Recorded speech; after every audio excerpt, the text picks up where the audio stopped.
Yo, welcome everybody back to the Plug Talk Sports podcast. It's been a crazy 2025 and 2026 so far, honestly, because I say this because before we head into the first topic, obviously, Miami Hurricanes are in the national championship. My Patriots, finally, after being trashed for 5 years and rebuilding with a new head coach and a new offensive coordinator, we finally win our first ever, our technically the playoff game. Drake May gets his first playoff game win. So we usually have one of our guys on the way. So don't worry, it's not gonna just be me. But I'm your favorite anyways, so that doesn't matter. Our boy Daniel, he's under the weather right now, so we send him his regards. Hope he gets better and he'll be back possibly in the next show. We won't have a show next week due to the national championship between Miami and Indiana, which we're going to get to right now. Again, I hope everybody is having a great 2026. I hope you're all meeting your goals. If whatever your goals you have, hope you achieve them this year. And so let's get started. We're going to get into the Indiana versus Miami national championship in Miami, January 19th at the Hard Rock. Man, me as a Canes fan, bro, you guys don't understand how much this means to me, bro. Like, when the clock hit zero and our score was 31-27 and Miami beat Ole Miss, I dropped to my knees and I started bawling my eyes out because of how emotional I was seeing my team after all these years of just absolute mediocrity and just trash, and what happened with our lowest point with Manny Diaz and losing to Middle Tennessee and FIU and everybody else, and how this team has been going through so much at the moment. I was just taken away with too much emotion, but that's okay. We're all human. But into the matchup itself, I think the spread right now let me just check for you, just so I don't say anything incorrect. The spread for the game is, I think it's Indiana's favored by, I'll tell you, sorry for not having this. I don't know why this is ready. What's the money line? I think it was like 7.5 last time I checked. 8.5. Oh wow. So they have a Indiana favored minus 8.5. They think the Canes are going to lose at home by more than a touchdown, which is really shocking. I don't know. Maybe they have something that we don't know. Maybe those numbers are inflated because of the outcome of the Oregon game. I don't think it's going to be. I think it's going to be a tighter game than people think. I don't know. I'm going to be rooting for my Hurricanes no matter what, if I'm going to be honest. But I am not shaking out. I'm not downplaying Indiana whatsoever. Mendoza is a baller, bro. They got Roman Hemby. They got Sherrod, a wide receiver. They got that guy Becker, if I'm correct. O-line is pretty good. So they're a really good overall team. They have a lot of like 23, 24-year-olds that can really hit. They can really play, and they're grown men. So they're not playing against no 19-year-olds. So I'm a bit worried, but we've had some news come out today that Messidor is on practicing. Abon Moan is good. OJ Frederic is good. Damari Brown, the starting corner, has been declared day to day, and I think everybody else is expected to be fine. If we can get Damari Brown back and he plays, I think he would be a great return, bro. Because if you guys didn't watch that Ole Miss game, Xavier Lucas was charged with a targeting call, and now he'll be out for the first half of the national championship, which means we'll be down a DB, a starting DB, by the way. But with Damari Brown back, he can take over that role, and that way we wouldn't lose a step. And now, my thoughts on this whole thing: people are making it out. This is just me. People are making it out to seem that Miami just has no chance against Indiana. Now, that might be the case for some people, but I think Miami does have a chance. First, it's in Miami.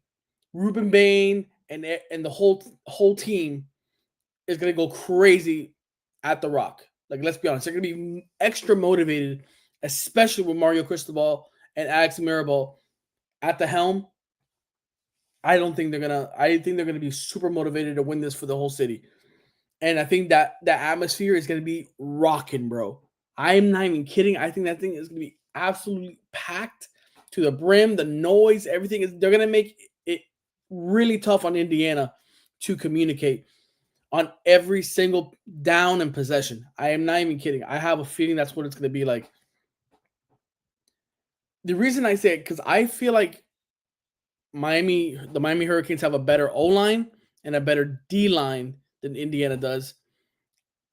I think Indiana doesn't have a better running back room than we do. I think our receivers are better, but just thing is that at the quarterback position, it's the most important position, and Mendoza is really good. I think he's significantly better than Carson Beck. But obviously, that's not all that matters because last year with Ohio State, I mean, they had a what's his name, Will Howard. Like he didn't really do anything that game. He was just like the biggest no name ever, and he ended up winning the championship. Notre Dame ended up coming a little bit back and trying to make a run, but Jeremiah Smith just shut him up.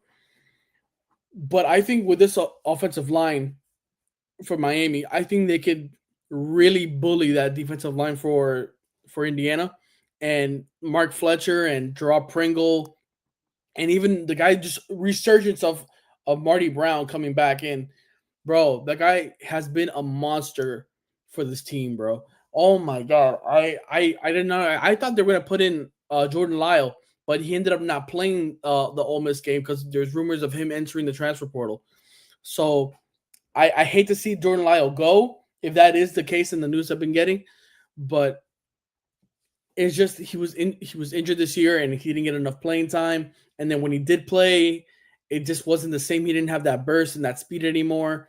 And maybe he was a little bit indecisive and he got into it in his in the bad mental state. So, and Mark Fletcher will be returning next year, by the way. So anybody that doesn't know, I think Miami is going to do exactly what they've been doing: is try to play as organized as possible, run the ball with Mark Fletcher, and control the pace of the game. This Malachi Tony is going to be a factor because people say like, okay, let me start by this also saying I know I'm going all over the place. Usually we have like two more guys talking and having their own piece, so I'm able to like grasp all my thoughts. So bear with me, guys. Bear with me.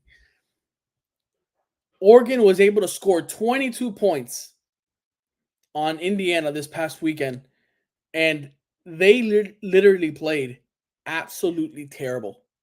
Absolutely terrible. That is the worst game I've ever seen Oregon play in my life. And if that team was able to score 22 and one of the out of the 56 points I think they scored for Indiana scored, it was the first play of the game and ended up being a pick six. Sure, like you can also say in the fact for Miami when they played Ole Miss, they dropped literally four potentially intercepted passes. Uh, Miami, okay, let me put this into perspective. Also, Miami was up 17-10 against Ole Miss. They got the ball back with like 4 minutes left in the second quarter. Miami has a chance. Miami has a chance if they got aggressive for some reason. If they got aggressive, they would go up potentially. If they get a touchdown, 24-10 to end the first half. Miami gets the ball back to start the second half. And if they were able to score again, they would have been up by 3 touchdowns. Wait, yeah, they would be up by 3 tutties to start the second half. And then by then that would be basically the game. Everybody would say, "Oh, Miami just blew out Ole Miss," and that's it. Then I think the spread would be way closer than it actually is. Remember, they dropped like I don't know how many intercepted passes. I don't think that's going to happen to Miami again. I don't think it's going to happen. I would be shocked if it happened. That being the case, what ended up happening for some unknown reason, Miami ends up just trying to run the clock out, gives Ole Miss the opportunity to go down the field and potentially score, which they did, but they scored a field goal, making it 17-3, 17-13, and not 24, and not just ended at 24-10. I don't know what that was. But Mario Cristobal, if you're listening to this, if you ever listen to this or somebody clip it, please, if you have the chance in the national championship to run the score up, run the damn score up. Do not kneel. Do not try to run the clock out. Just score as much as physically possible. Run if you can score 100 points. If you have a chance to do it, run the shit up. Excuse my French, but like you cannot do this in this game. Indiana is too well coached. They're a great team overall in every aspect. You cannot risk not running the score up if you have the opportunity. You cannot. Mendoza, I think this is going to be a really good challenge for him just because of the fact Mesidor and Bain and Lightfoot are going to be coming after him the whole game. And him being a pocket passer, yes, he does escape at times and he could extend plays. But I think this pass rush is the number one in the country. You got potentially 2 first-round picks at edge rusher and our D-line, technically, whichever one you want to put him at. I think it's going to be a real struggle for him. If you can make him uncomfortable, which I don't know how much time though he'll have to throw, because I don't think they've faced a defensive line like ours up to this point. And Miami up to this point has basically been like counted out. Everybody thought they were going to lose in front of 100,000 people at Kyle Field against Texas A&M. They won. Everybody thought they were going to lose against the reigning champions at Ohio State. They won. Everyone thought because of the number one offense in the country, Trinidad Chambliss and Wallace and everybody, and Pete Golding as the head coach and Lane Kiffin thing, Cinderella story, and how Miami's offense has not looked that good, and Ole Miss being the SEC and they having some players on defense too, that Miami was not going to win that game, even though it came out being pretty whatever. We already talked about that. I think Miami has been counted out and they've been battle tested this entire time. They now have the benefit of staying at home, not having to travel anywhere. They get to relax and recuperate at home. Indiana has to come to Miami. I know it's a benefit for Mendoza. That's not a problem for him. But for everybody else, they're in enemy territory. And that can happen to you. I think Miami has been on the wall this whole time. and that I think gives them an edge over Indiana. Like, just think about this for a second. Miami did not have a first round bye. Indiana had a first round bye. Then they had an Alabama team who looked absolutely terrible. Credit to Indiana though, they made them look terrible. Oregon basically shot themselves in the foot. Like, I don't know how many times in that game. Like, you could say if Oregon cut back those mistakes and that pick six does not happen, that game is closer than people think. Like, just do the math. I know you might be saying, I might be like, oh, because I'm a Miami fan, that I'm just gonna talk smack about Indiana. I'm just saying, literally, all the fumbles and that pick six, all the mistakes that they made, you could, if you just really think that Miami's gonna really do that in this game, then I don't know what to tell you. But I don't think Miami's gonna be fumbling that much. I don't think Carson Beck is gonna be throwing at that many turnovers if that run game is there. If the run game is there, I don't think Carson Beck throws it more than 25 times. If for anybody that bets on passing attempts, I don't think he goes over 25, maybe 30, because just knowing how this offense runs, it's the most inconsistent thing in the world. But if any case, I think this game is going to be a battle of the how do we say, the battle of the line, the trenches, my bad, the battle of the trenches. I think Miami has the edge in the trenches, but Indiana though the the advantage in coaching when it comes to IQ and playmaking and the quarterback position. I think anywhere else, it's either a nudge in Miami's favor or just Miami has better talent overall. Now, I think having the better quarterback makes a significant difference than having everything else be well rounded. But Indiana also has 23, 24-year-olds with experience, and that says a lot. I don't know what to expect from this. I don't know what to expect because Shannon Dawson, the offensive coordinator for Miami, has been a little bit flip-floppy this whole season.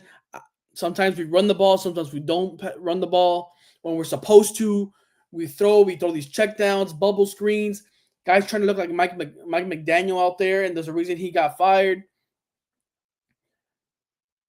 I just don't know what I'm going to expect offensively from my team.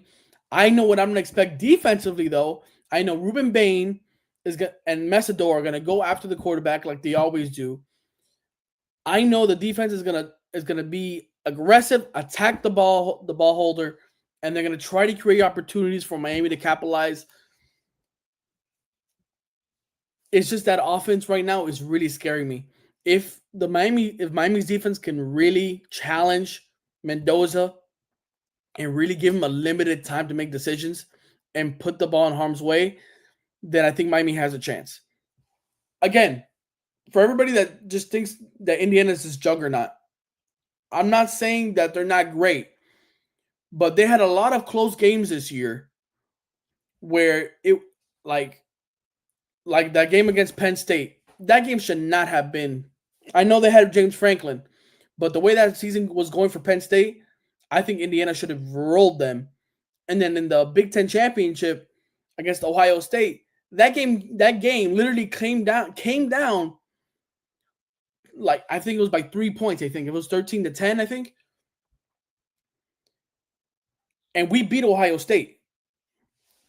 I'm just saying, it's not a realm of possibility. There's not like outside the universe where Miami cannot win this game. I get people are living in the moment where Indiana just blows out Oregon, and everybody just seems like, oh, look at Indiana's blowout against Oregon, and look at Miami's game against Ole Miss, how it came down to a Hail Mary. That, oh my God, look, one is looking way better than the other, and all of a sudden the blowout carries momentum coming into national championship. I mean, sure, you got positive vibes coming from the blowout. Yeah, sure, it was an easy game for you. But at the same time, you have a Miami team that hasn't won since 2000, and I think it was 2001, against that team that was considered the greatest team ever assembled. Of course, I don't think Indiana's ever won, if I'm correct. But I just think that just I don't know. I'm like all conflicted. I don't know what to expect from this game, because if Ruben Bain and Mesro can get to Mendoza, this game is completely in the favor of Miami. But if they just can't, and there's no pressure on Mendoza, Mendoza will pick us apart the entire game, the entire game. And I'm not afraid of saying it. If my team were to lose, again, please God no. But if we were to lose, I know we lost to the better team, and that's okay. But after everything that the Hurricanes have been through these couple years, I'm glad to see that there has been a momentum. Like, there's a trajectory: 5-7, 7-5, 10-3, and now the first time in program history where we've won 13 games and we're in the national championship game. We were like 70th in defense last year. This year we're top five. I I really like. You've already given me so much. The team has already given me so much to look forward to, that winning a national championship would be just dessert. Like, I'm already satisfied with what I ate, but dessert would be nice. Again, I think this game. I'm not gonna give a score. I'll probably give a score for my plug picks episode on Friday at, I would say, 10:30. At 10:30 on Friday, I will be doing my plug picks episode, where I go through a Hard Rock Bet, and I make my picks for the week and all that stuff. So join me if you guys like that stuff. Uh, let's I'm gonna switch over to another topic. Let's go into let's see. What do you guys think? What do you guys think? I have either NFL playoffs, or I've got the Miami Heat. What do you guys think? What do you guys think? Tell me, tell me. All right. You know what? Let's do another big one for Miami. Um, Mike McDaniel getting fired from the Dolphins. Uh, it was crazy because I had woken up the day of, and I didn't know until I checked my phone, and I had like a quadrillion messages from all these group chats, and I was saying, "Oh, he got fired. He got fired." And I'm like, "Who got fired?" I'm like, "What's going on?" And then Mike McDaniel got fired, and I'm like, "Wow, I didn't think they would do that." But hey, they did it because he just seems so like for sure he was not gonna get fired, and his job security was there. And then I just seeing that notification, I was just like, whoa. But I just think he got fired because of Tua. I think that is the case. Because of Tua's inability to stay healthy and play the quarterback position at a high level, that affected Mike McDaniel's basically his offense and his job, basically maintaining the entire team. Tua trying to hold these meetings, and all of a sudden, like, talking crap about his teammates about them not stepping up when he's not the one stepping up. And at the same time, that makes Mike McDaniel look bad, because you're like, hey, buddy, you're in charge of these guys. Like, you need to hold them accountable. Like, where's the authority? Where's the authority figure? It's just like a bunch of pre-K kids running around and just fighting and not being organized and just skipping doing their homework. I don't know what was going on with that team. I will say at the like the last couple weeks of that season of this season, Miami Dolphins did go on a little run, ended up falling short and getting eliminated against the Steelers on that game, where the Steelers just basically dismantled them. They just showed what a playoff team and a non-playoff team looks like. And I think at that point, after starting Quinn Ewers, I think Ewers did look pretty good. But now here comes the question, though. Here comes the question. Where does Mike McDaniel go? And does the next guy coming in want Quinn Ewers as the quarterback? That's the question. And plus, if you're going to get rid of Tua, are you going to trade him? You gonna let him go, or you just going to like buy him out and just pay it as you go? This is going to be great to see. This is going to be cinema in Miami the next couple weeks on what happens, because we got the draft in April, buddy. I'm wearing look right here, NFL draft from 2022 jacket. The draft is coming up. You need the GM is I think just is getting hired already. I think they got the one from the Packers. I forgot his name. Sorry if I don't have the name right now. But they need to find a head coach quick. That way that they can get the team settled, who he wants and who he doesn't want, and what the team needs desperately. That way they can make trades and acquisitions accordingly, just so that when it comes to the draft, they can try to at least get fixed some things for this next season, because I don't think they're going to solve all their problems in the draft this season. I think there's going to be a multiple year thing. I'm going to say 2-3 years, depending on who comes in. I think that's how long they need to fix this. Now, I was telling Brandon on his show last week, I think Miami needs a guy that's like hardcore football guy, not a finesse guy like Mike McDaniel and his offense and just being chill. You need like a Dan Campbell, Mike Vrabel, like guy. You need a highly defensive guy. John Harbaugh is one of the guys. He's not like really like hardball, but get it hardball. Got you. I don't know if anybody guys caught that, but I I think they need somebody that can train or that can develop a D line and an O line, because the trenches in Miami right now are absolutely terrible. They might need to contact Mario Cristobal and Alex Mirabal at the University of Miami and maybe give these people some pointers, because Miami's going to have weapons. They got Waddle, they got Washington. They might need a couple more, because I think Tyreek is not going to stay, and I don't think he's going to be the same. But I think that's what they're going to need to fix first. DBs aside, they need to fix the trenches first. D line and O line need to be fixed. You will not have a good season if you don't have a good O line. That's 1, 2, 3. Period. Like, you can have a decent O line and a couple people go out. You could still at least try to fix it and move people around. But I don't think Miami has that. So I think that's an issue for Miami to see what they're gonna do with that situation. If you let's say you keep Quinn Ewers and that O line is still that bad, then what do you expect from Ewers if you're not giving him any tools to succeed? You could say the same thing for Tua and how the O line hasn't been there, but Tua's getting paid and wanted to be paid big money. You want to get paid big money, you should be able to carry the team, whatever the situation is. Now, I don't know. I'm just saying, could we possibly see an entire get rid of everybody and restart?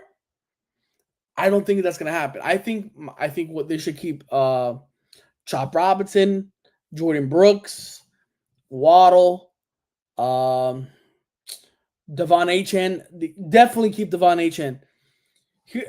This is weeks ago. I told Brandon this weeks ago, but everybody listening, just right now, as your phone, go on your phone and tweet.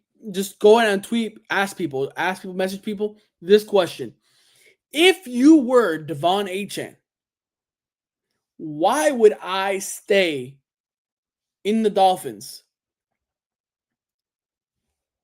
if I want to win? Now, if he wanted to get paid, and just play, sure, you could stay on the Dolphins. But if I'm a running back that is about to enter his prime and he ends up wanting to win a Super Bowl eventually, he's one of those guys that wants to win a Super Bowl. It's not going to happen in Miami. In any future, in any within 5-6 years, Miami's not winning a Super Bowl. You can book it and take it to the bank. So if that's the case, why would I risk my prime on a team that is questionable at best? We don't even know who's going to be the next head coach. Why not just leave? That's one of the scariest things for Miami Dolphins fans that I'm trying to communicate with them every single day, is that you guys need to fix the trenches first. If you can get that O-line right, I'm not even kidding. I'm really not even kidding. You can fix that O-line if you want to do it this coming draft and draft 3-4 offensive linemen, and you want to make the team surround the team with talent for Devon Achane to succeed, and then that opens up the pass game. All right. Then you can really convince me otherwise. If that's not the case, then if I'm Achane, I'm leaving. Like, I need to see some progression in my team for me to be like, sure, I'll stay here. I'll stay here and play.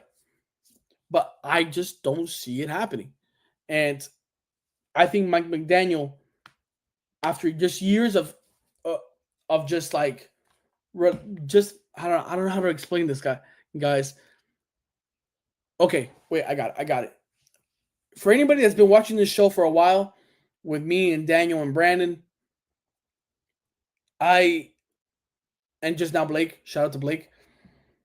I've been saying ever since they got Tyreek, book it and tell me if I'm not wrong. Ever since they got Tyreek, that offense was so one-dimensional with Tua that it's not even funny. If Tua cannot go down the field, literally, he could just, whenever he struggled going down the field, all reliable was just, all right, deep pass to Tyreek, let him outrun the DB and just chuck it up and leave it up to God. That was literally the only play that they ran consistently that was like a 50-50. But once they noticed that Tua was not able to stay healthy with these concussions here and there, getting hit, not being able to extend plays,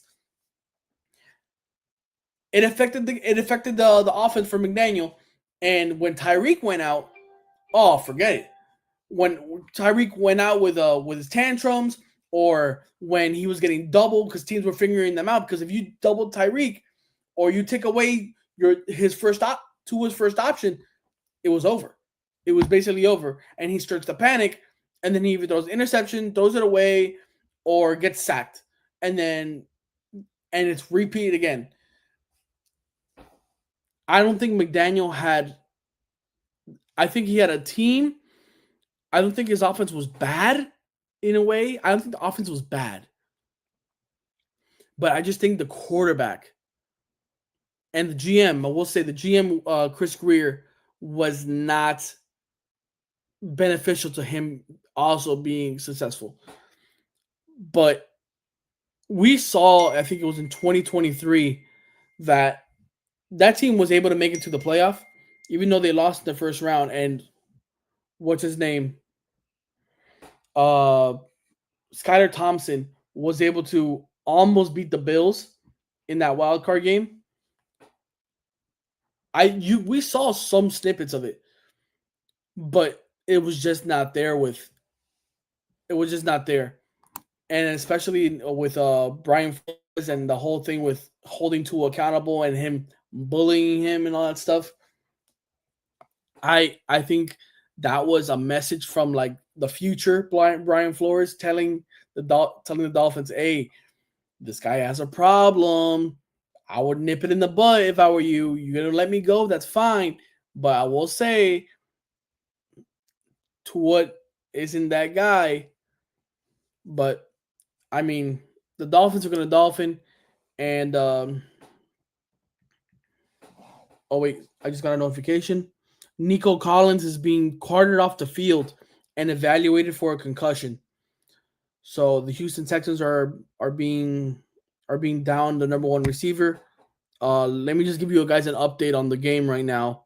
Houston Texans lead 7-6 in the fourth quarter with 13 minutes left, and it's looking like I think the Texans are about to kick a field goal right now, but that's okay. Let's head into let's see what's the next topic.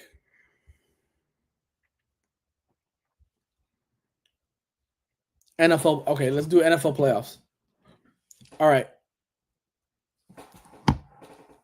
let's talk about this. For you guys that don't know, in week 18, the Chargers ended up sitting Justin Herbert down for that last week because they didn't want to face the Broncos again that in that wild card game if they were to have beaten the Broncos that week, which would have given my New England Patriots the first overall seed, giving them the bye. And I don't think Justin Herbert wanted to play that Broncos defense twice in a row in back-to-back weeks. So what did they end up do? They ended up being cowards, and they ended up benching Justin Herbert. He ended up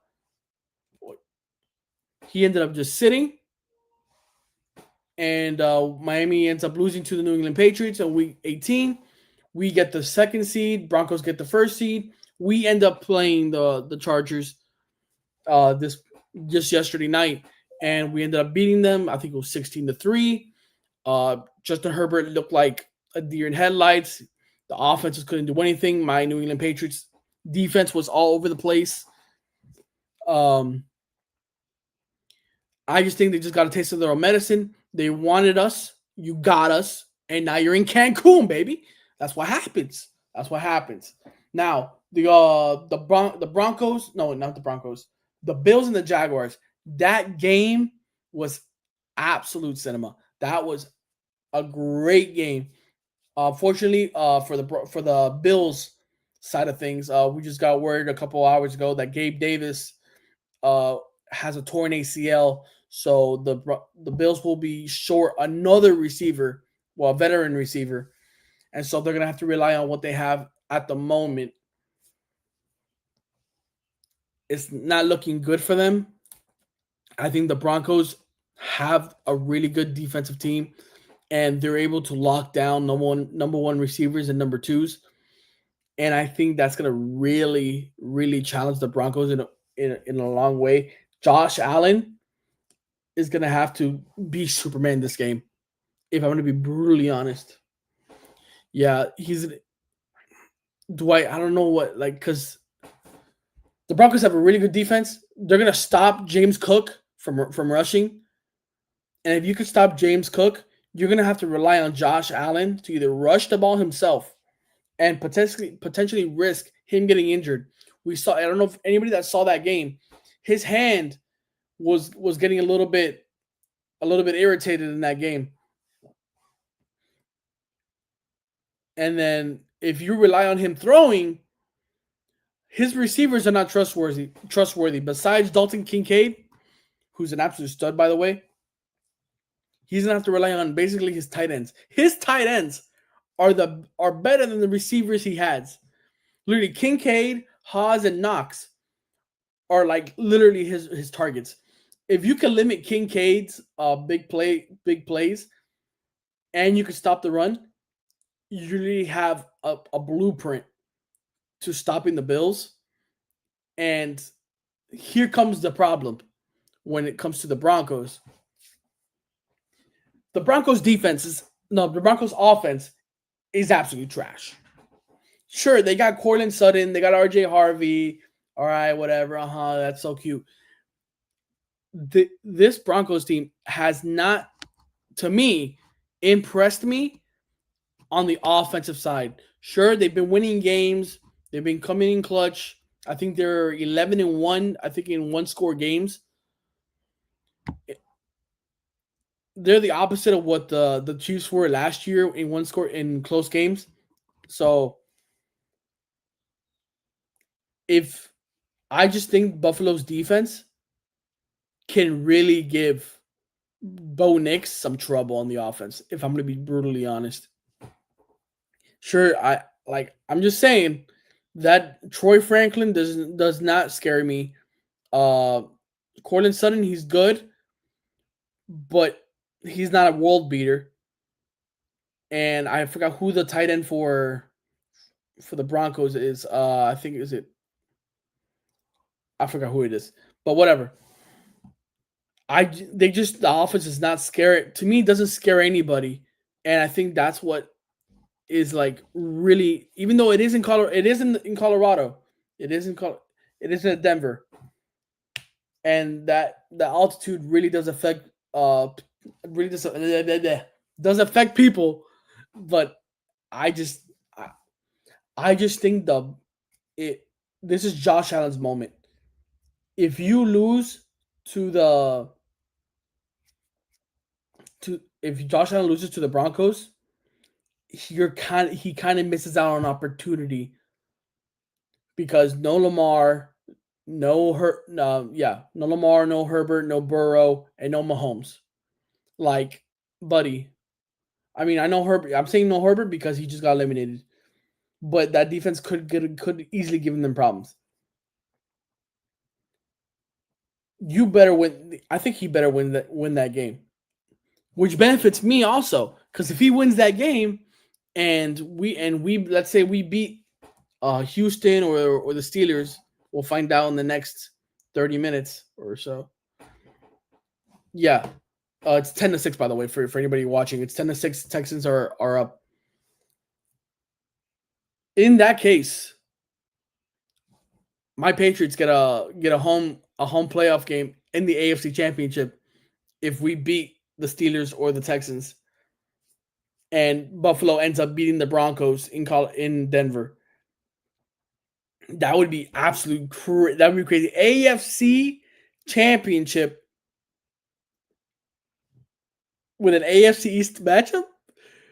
The whole year, Patriots and Bills have been fighting for that one seed.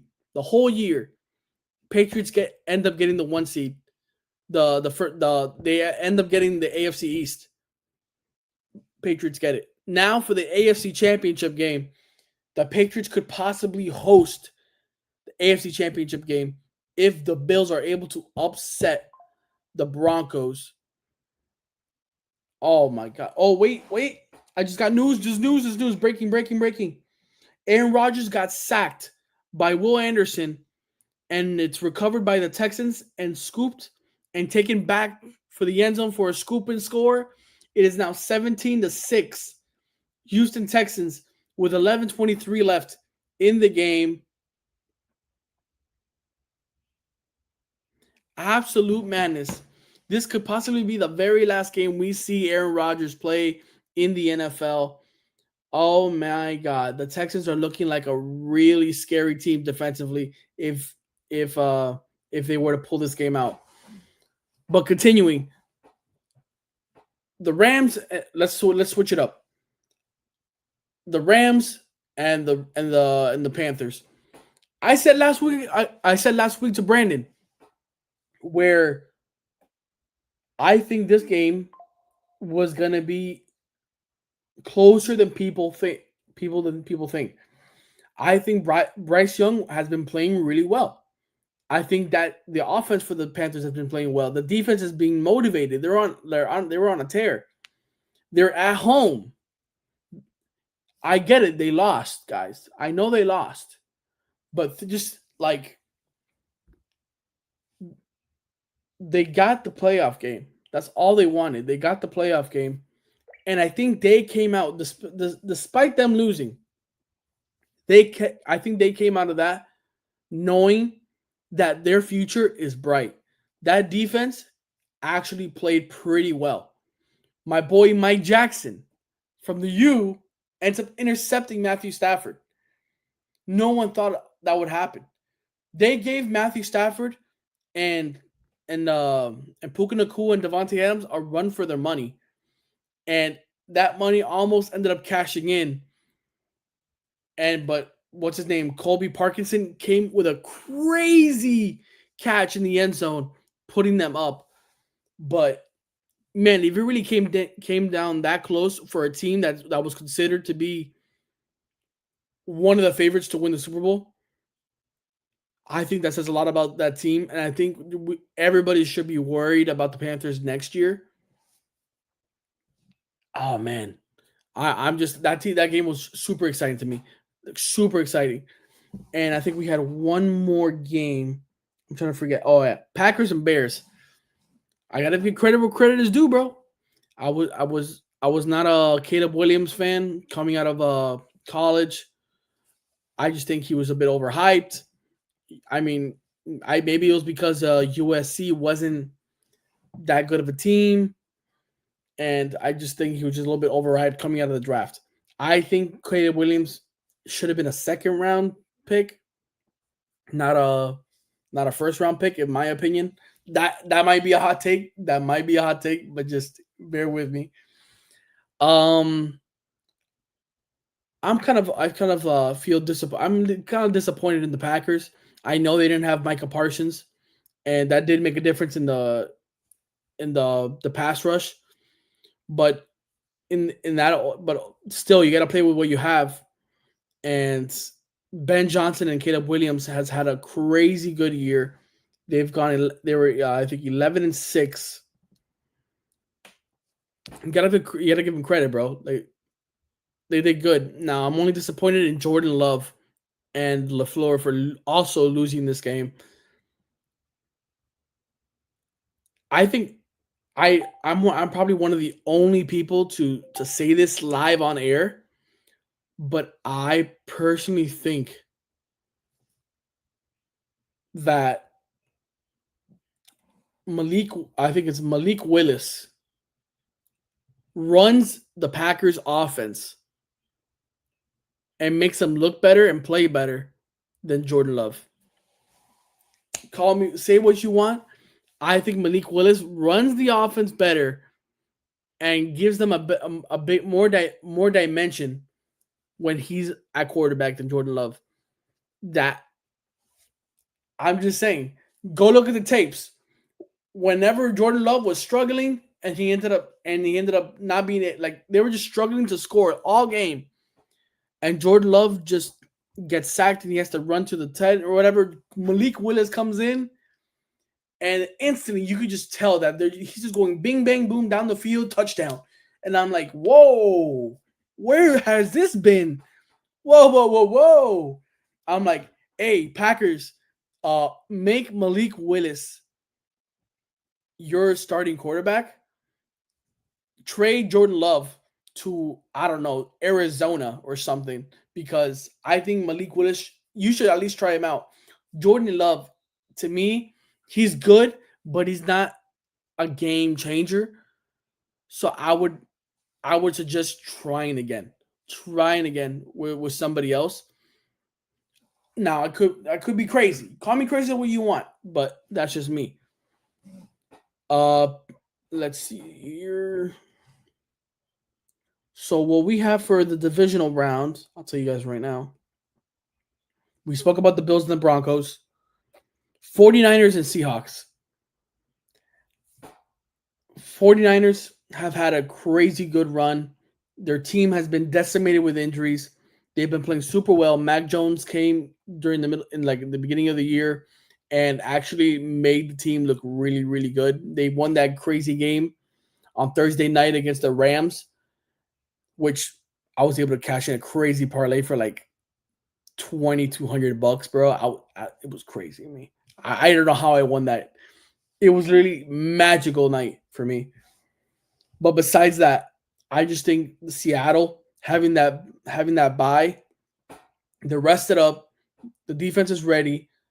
Ninjigba, Barner, Arroyo, they're just ready to go. Kenneth Walker and I forgot his name. Charbonnet.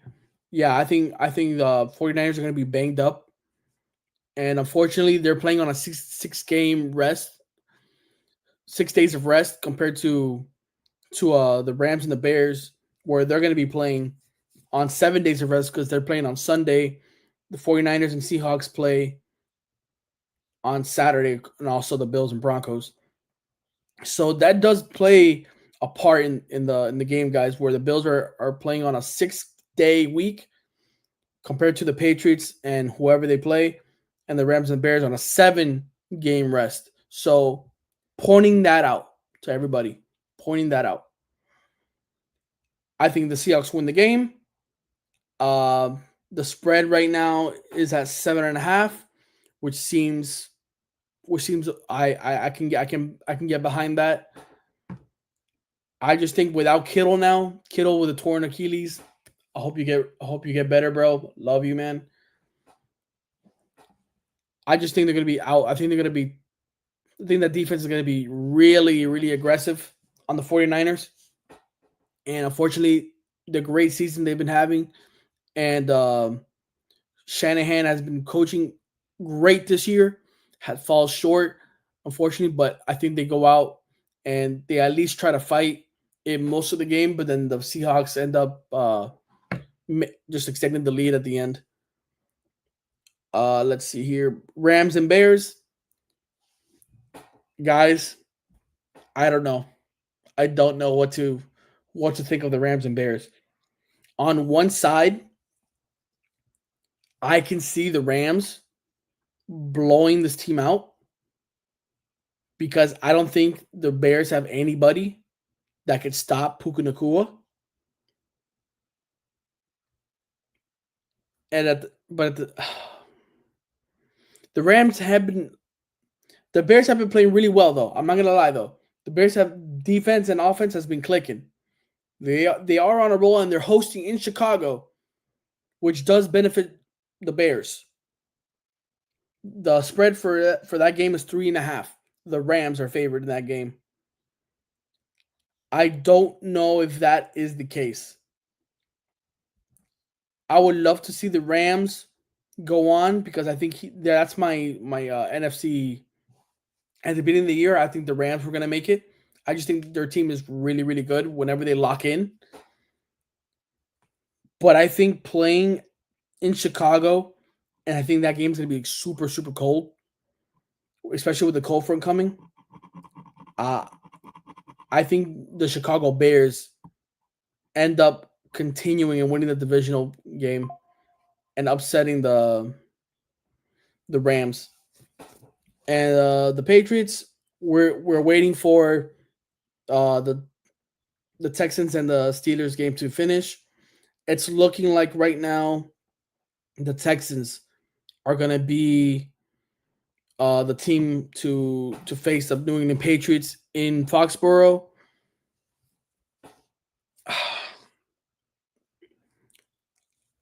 I'm going to be watching the highlights after the show on how the defense is playing. I know they're a good defense, but I got to see what was Aaron Rodgers able to do and then compare what he does to Drake May, and then maybe make some like key, maybe make some. I don't know. I don't even know what I'm saying at this point. Um, Let me see. What has Aaron Rodgers done to this point? Let me look at his stats. 141 yards, 16 for 19, no touchdowns. Jalen Warren, 24 rushing yards. DK Metcalf, 42 yards. Oh my God. Christian Kirk for the Texans, 111 receiving yards. Woody Marks, 97 rushing yards. CJ Stroud, uh, 20 for 31, a touchdown and an interception. Yeah, unfortunately, guys, it's looking like I mean, I could be wrong. There's still 7.5 minutes left. That's plenty of time to score touchdowns. But it's just not looking like it. And it looks like we're gonna be facing the Texans. And I feel kind of disappointed because I really wanted to face the Steelers because I wanted a rematch I wanted a rematch with the Steelers after the beginning of the year. We faced the Steelers, and the whole reason we lost that game was because Ramondre Stevenson fumbled the ball 3 times. I think it was 2 or 3 times, and then Travion Henderson fumbled, and then Drake May threw like a tip ball interception up. Like, oh, look who we got here, bro! The nick of time. That's good. Hey, finally, bro, you showed up. Yeah, well, I was just talking about the NFL playoffs, and the Texans are winning 17-6 with 6 minutes left. So it looks like the Patriots will be facing the Texans in the divisional round. Yeah. I'm gonna be honest with you. Guys, I'm showing up late. I think I didn't set my clock straight. My clock says that it's 9:56 right now. Wow. So I apologize. I should have been here because I was ready to tell about a Fernando Mendoza story, but I apologize for that. I'm sorry, Jonathan. Hey, listen, Daniel's not on today, so with me, you get to give your piece, bro. Go ahead. Oh, I was talking for like 15 minutes, and yeah, I'm like, no, I'm really confused on how I feel about the Patriots run. Right? It looks like the Texans are playing them. Everyone knew Pittsburgh was losing. It's a Pittsburgh thing to do. You lose in the first round after making the playoffs. I think what's going to happen is I think we're going to get Patriots-Bills in the conference title game. I don't think the Broncos will beat the Bills.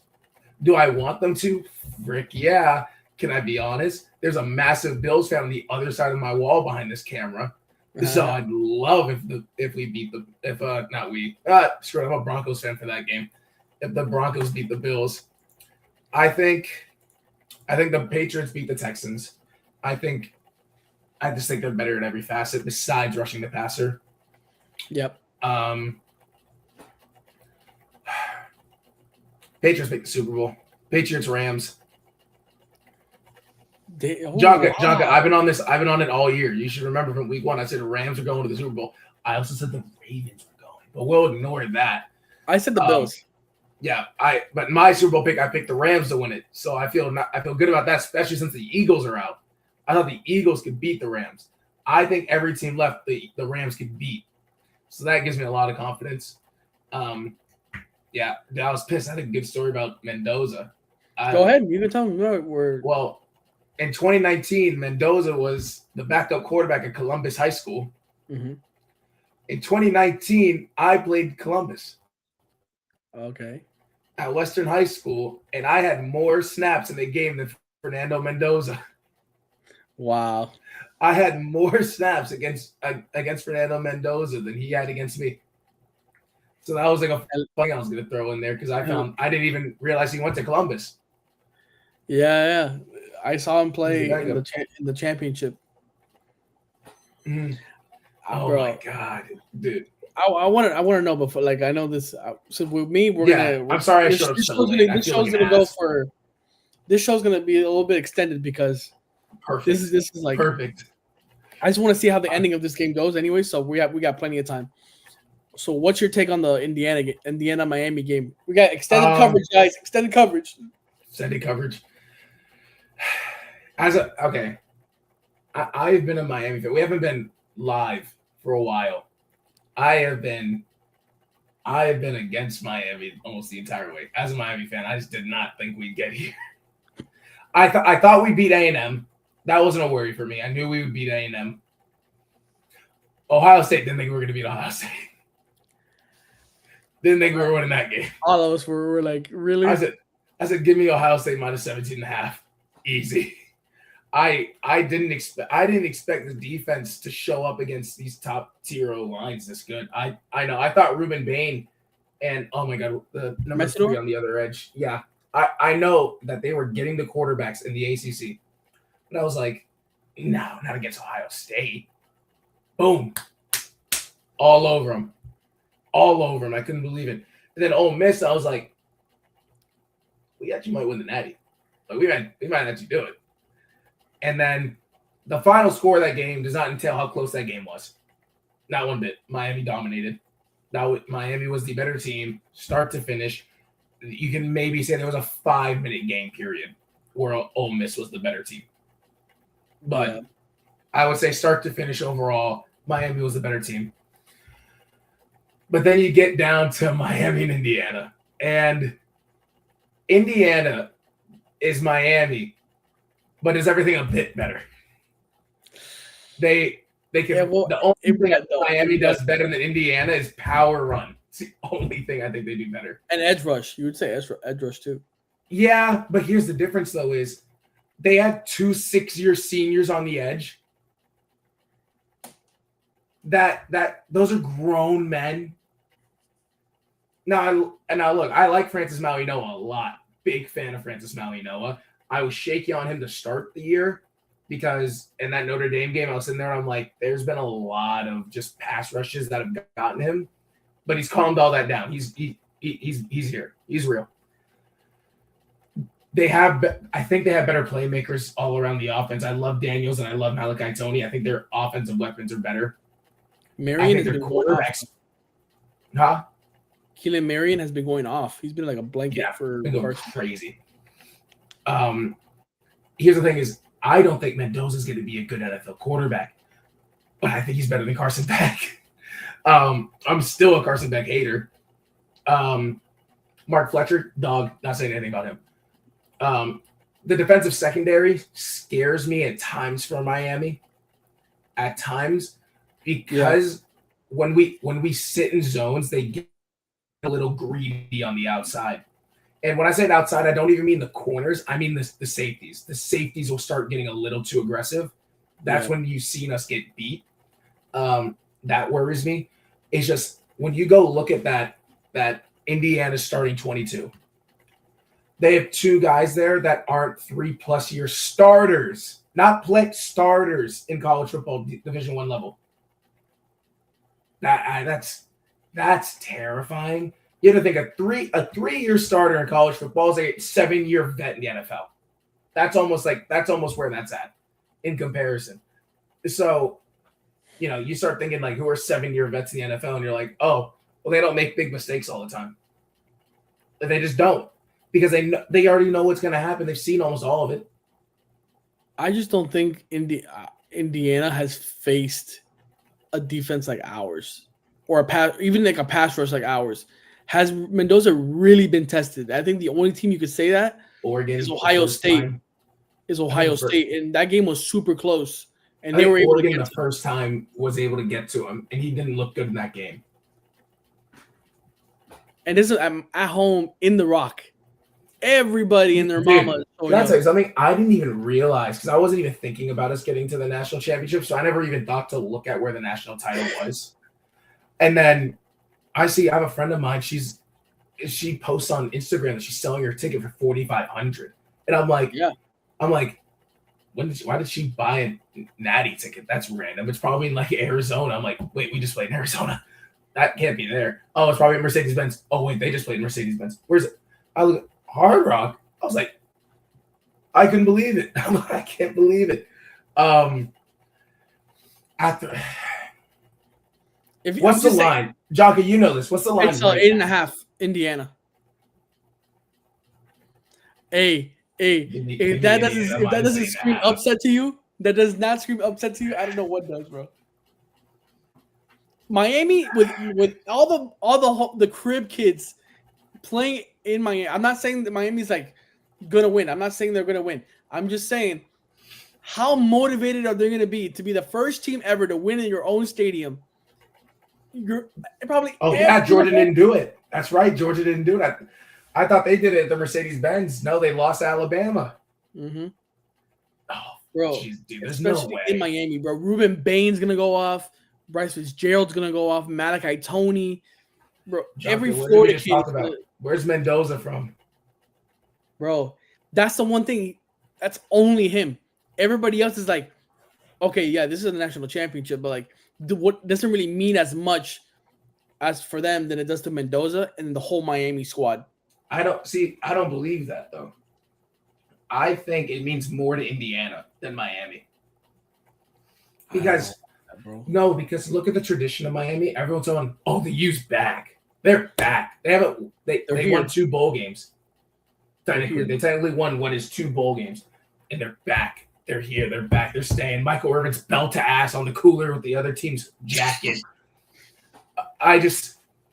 But then you go look at Indiana.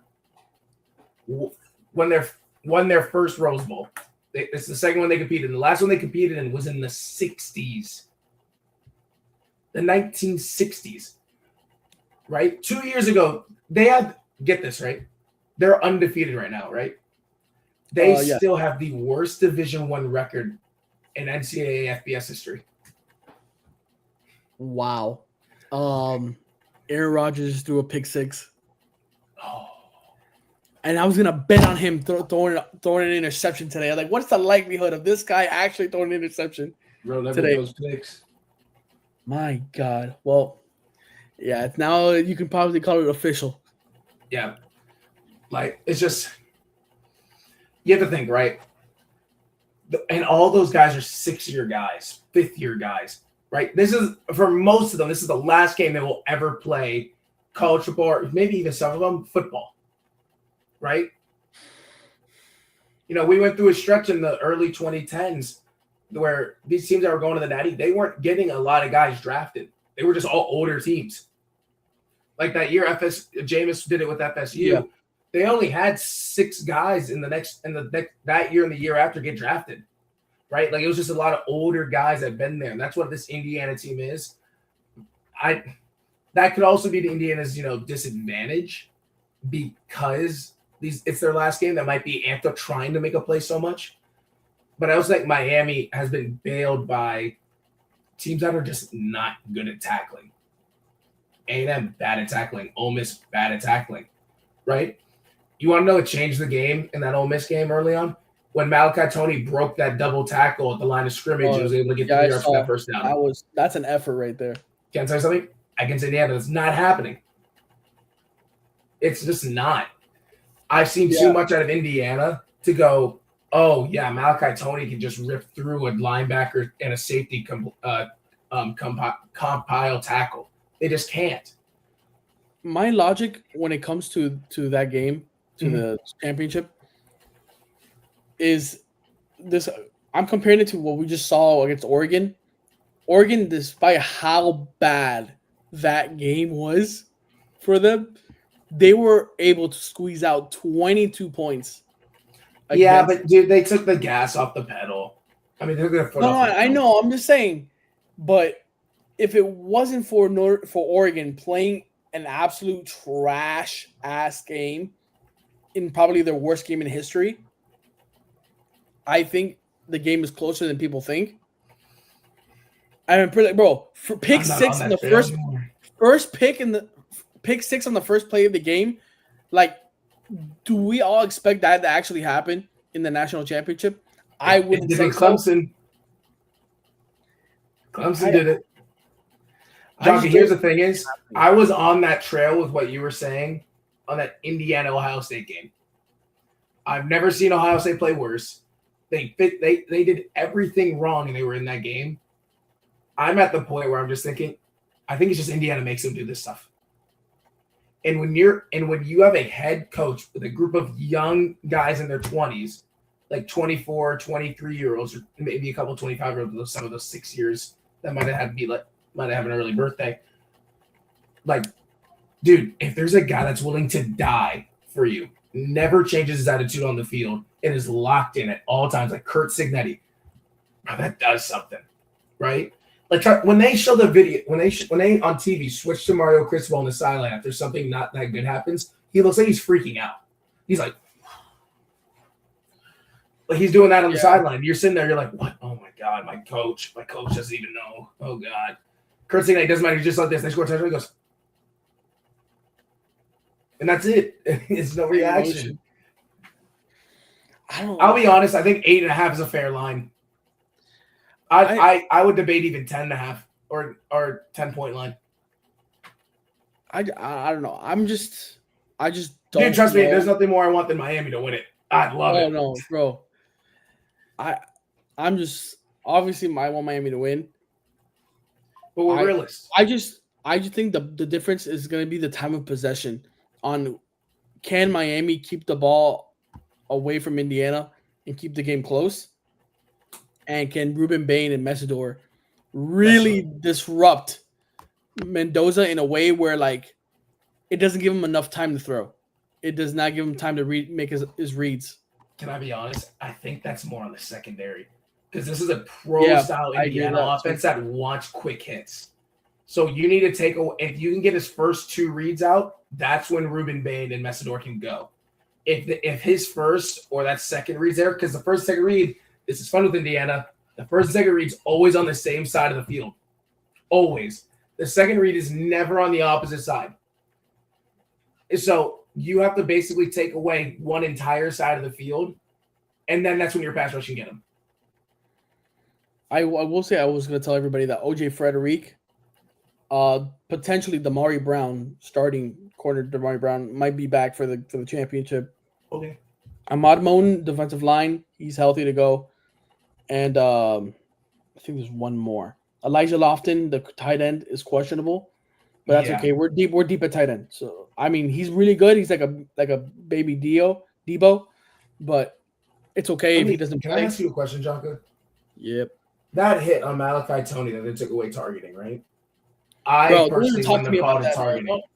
I wouldn't. I know me as a person watching football don't believe that that's a targeting, but based on the rules, I was like, I mean, it is textbook targeting just based on the rules.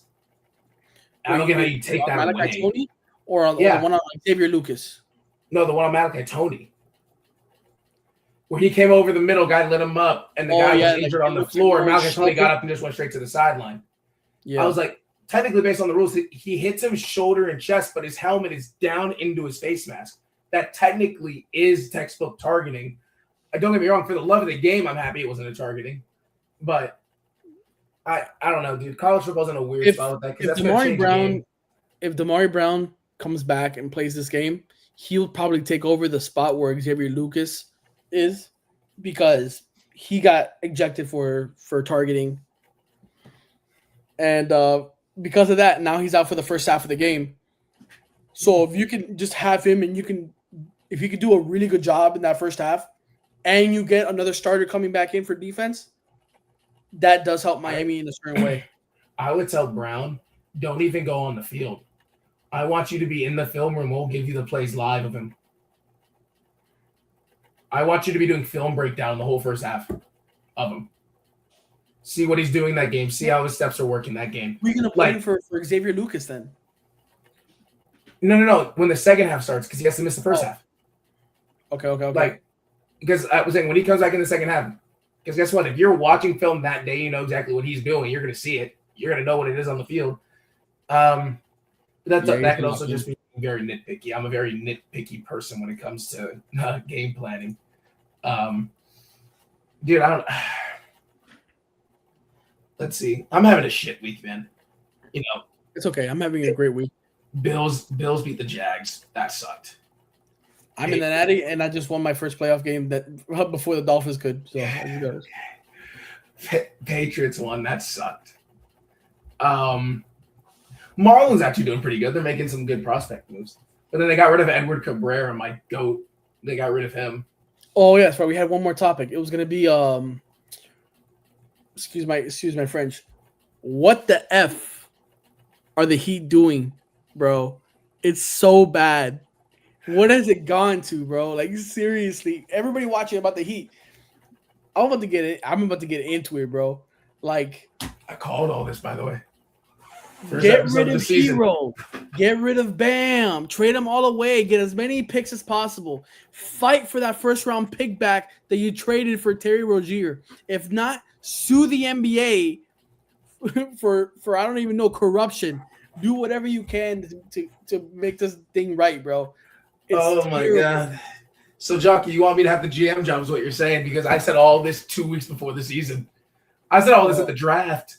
I had a problem with Tyler Hero in I think it was I had a problem with him for 2 years, but the first time you actually got to trade him was this offseason. That was actually when you actually finally had a good chance to trade him, and you didn't. Guy waits till late August to get surgery just to come back late into the early season, and then has literally no chemistry with anybody besides Bam, and then they're wondering why their offense is trash. But then all of a sudden, Spoelstra comes out with this new generation offense that nobody could figure out.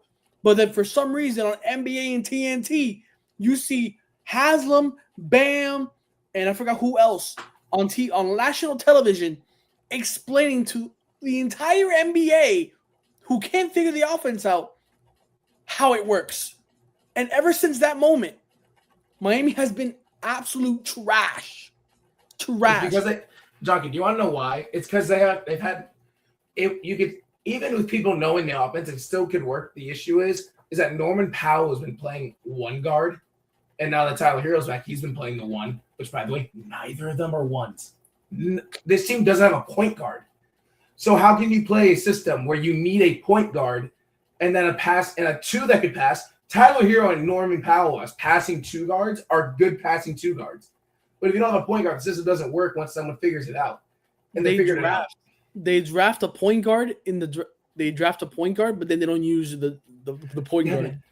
John, do you want to know the best part about this point guard, right? And Brandon loves him. You want to know the best part is one of his weaknesses was pass first point guard. He wasn't a pass first point guard. He's not a scoring point guard. He's a play setting point guard. And so I'm like, then what do you have? Why draft him? He doesn't fit. He's a good player from what everyone says, but it doesn't fit. Wait, who are you talking about? Pele Larson or the asparagus dude, whatever they call him? The asparagus dude. Like, bro, I don't know. It's just drafted him, bro. He's just Josh Giddey, except he doesn't touch 15-year-old kids. Facts. Like, that's the difference. But here's the thing: is Josh Giddey's at least pretty athletic. Like, shoot. Oh my god, bro! This team. At this point, like even a lot of people, even a lot of free agents are complaining. It's like, I'm not gonna come to play for the Heat. Yeah, sure, you got no income taxes for the state, and you're living in Miami and all that stuff. But you have a GM that's incompetent. Yeah, it's like Pat Riley is kind of old-minded and stubborn, and it's like his way or the highway. There's no leniency at all. And so that's not really attractive to these young guys where like they're not old school. They're more like laid back and want to have some fun, but also do their career. It's not molding, bro. You have the best coaching staff in basketball. I know Brandon doesn't agree. I think Eric Spoelstra is the best coach in basketball. I do. You can't change my mind. And I think the rest of his staff, the way that he picks them, has picked the best staff in basketball. Because the only way you get the teams that he's had this last decade to where they've been able to get to is by great coaching, because it's damn sure not the players half the time. I've been a Bam out guy because the whole league tells me how good Bam is, but I don't see it. Yeah, but here's the thing is, how many other power forwards can I get that are good defensively? I can go pick a guy from D2 that's just a dog and he'll be good defensively over time. Bro, you know what I would do? Trade Bam Adebayo for Jaren Jackson Jr. I mean, throw in. I wouldn't even do that. If the league thinks this highly of Bam, you know what you do? Because you know you're not going to win, and they won't be able to pay him next year. Is Bam in the last year of his contract? Let me double check. Is he in the last year of his contract? Let me check to you right now. Because if he is, go get the Clippers pick from the. Go get the two other Clippers picks from the Thunder. Give them a back-to-back ring. I don't care. Get the two Clippers picks. Actually, the Clippers have been pretty decent this year. Spot rack. Let's see. He is what the status estimated $49.8 million cap hit this season, or technically next season, I guess. So he has a player option. Yeah, I think so. So then what you do here is this is the beauty of it. You go over and you go, hey, Washington, you just got Trae Young. You know it would be great with Trae Young?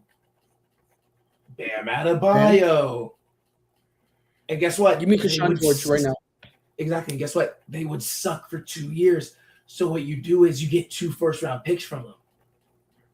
There we go. We're all good. We're back on track. We're getting some picks. You go, oh, man, Tyler Hero.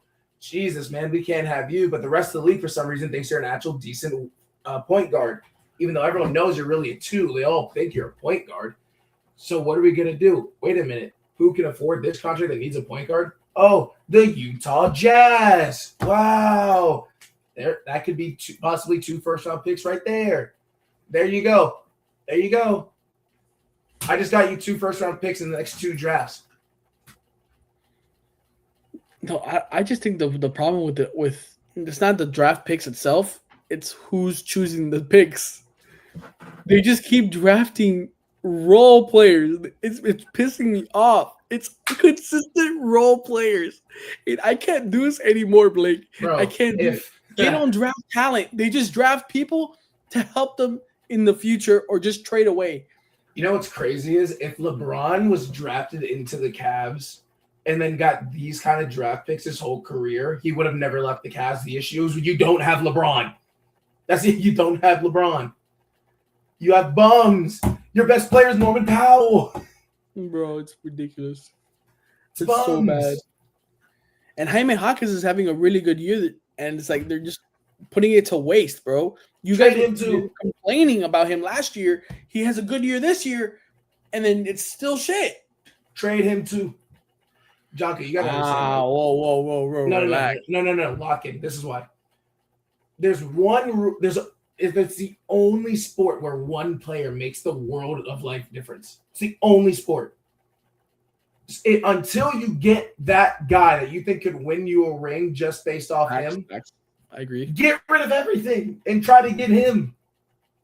The Celtics, after year 3, were like, hey, this Jason Tatum guy can actually probably get us a ring. So now we're going to build Kyrie was leaving. That didn't matter anyways. But let's build this whole team around him, not Jaylen Brown. Let's build it around Jason Tatum. Oh, look at that. They were able to get him a ring. The Bucks, after 3 years, realized this Giannis kid's pretty elite. Let's build a team around him. Oh, wow. Oh, the Clippers trade Shai Gilgeous away. Okay, so you get him. They realize after a season playing Chris Paul, they're like, oh, this kid's got a bag. What if we put shooters and defensive players around him and give him one other primary scorer?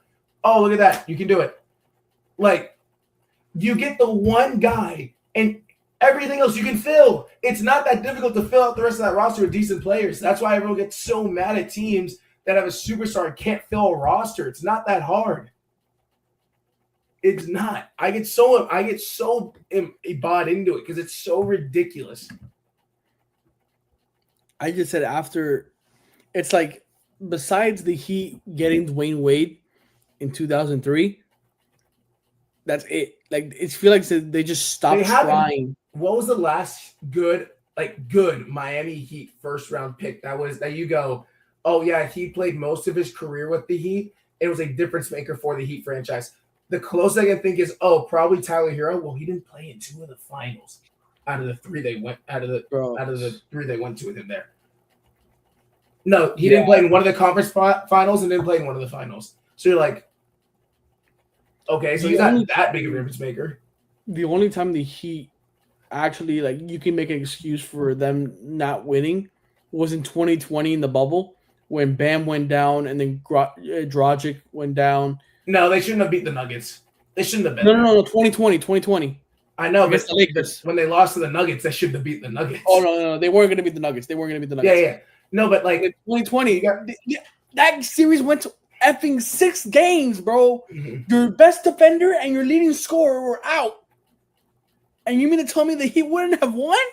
Come on, bro. Let's cut this. Now they still don't win that. But we can talk about that another time. That game went to 6 games. Can I tell you what screwed everything for the Heat organization? Is when Pat Riley drafted Michael Beasley. Because let me explain. Because the Michael Beasley ceiling was so high. Okay. And Pat Riley and the organization thought they could get him off the weed. They can get him off the drugs. They can get him off the girls. They couldn't do it. And then look at all the drafts since. When was the last time the Heat, mid-lottery, took the risk pick? Try to go for the high ceiling pick. Um, Khalil Ware's a high floor pick. would you say, I don't know, maybe the big disappointment was Shabazz Napier when UConn won that national championship? Yeah, but here's the thing: is I wouldn't even call that a big disappointment because you were just trying to get a backup to Mario Chalmers or a small upgrade on Mario Chalmers. He wasn't supposed to be your franchise point guard because he wasn't gonna have the ball enough. Now I know this Michael isn't like Beasley was supposed to be the number 2 to D Wade. I know this isn't like really like a problem, but it is kind of a problem. Is that the Heat refuse to, I guess, I don't want to say lose They on won't purpose. grow as an organization. They just don't want to like lose on purpose. Like if we would have not made the playoffs last year, there's a chance we end up with the first overall pick and we get possibly Cooper Flag. Jock, I want you to know something. No, because yes, you know what's funny is if the Heat don't win their last 2 games of this season, they would have had that pick in the lottery. Bro, listen. Because Jock, here's my thing. Oh my god. All right, let me stay composed. If you have an organization where you are the definition of mediocrity, which if you don't know the actual definition of mediocrity, it just means average. Like if someone calls you, oh my god, you're mediocre, and they're trying to like degrade you, you just go, okay, I'm average or something, whatever. Yeah, it's average. Then that means you need to change something in professional sports. I agree. I have a question. I want you to know. This is the first thing I would do if I was GM of the Heat. If they go, oh, we've hired Blake Corn, the youngest GM in NBA history, I'm getting in front of them and I go, hello, fans. We don't have a roster that can win a title. I don't think I'm saying anything crazy. We're going to try and build a roster that can win a title. It's going to take 3 years or 4 years or 5 years. These core 3 players were not winning a title. So they're gone. First thing I'm doing in that press conference is I'm saying, fans, we are rebuilding. You are going to be in the dog days for 2 to 3 weeks, for 2 to 3 years. And then I'm going to go, oh, the Heat have one of the best scouting departments in the league at drafting really good role players. Well, guess what happens? You get 2 years with early first-round picks. If you hit on one of the 2, which isn't crazy to say you go 50% on your draft picks, then guess what? Then the Heat scouts get to do what they do best, which is draft really good role players. And then you get one free agent to come in that's like 29, 32, that area, and they give you 2-3 good years out of them at the end of their prime, end of their career. Bang! You're a contender. Like, you're an actual contender. So, like, and, you know, a lot of it's saying, like, oh, that's the correct blueprint to do, and it doesn't work like that. Yeah, but here's the thing is, it's either take that risk or be shit. Be mid forever. You think the Heat need to get lucky and get a Giannis to fall to them one time. That happens. Yeah.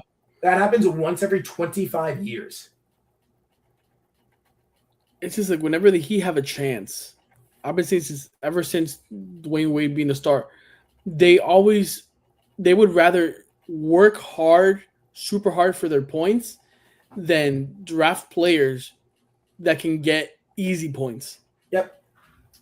It's like, get the super talented player that can score easy for you and make your effort not as hard. Take the high ceiling pick. Take it. Like, but you have to go for the guy it's like super mid because you think your development is that godly that he's gonna make it to like the next coming of whoever the person is. Nah, bro.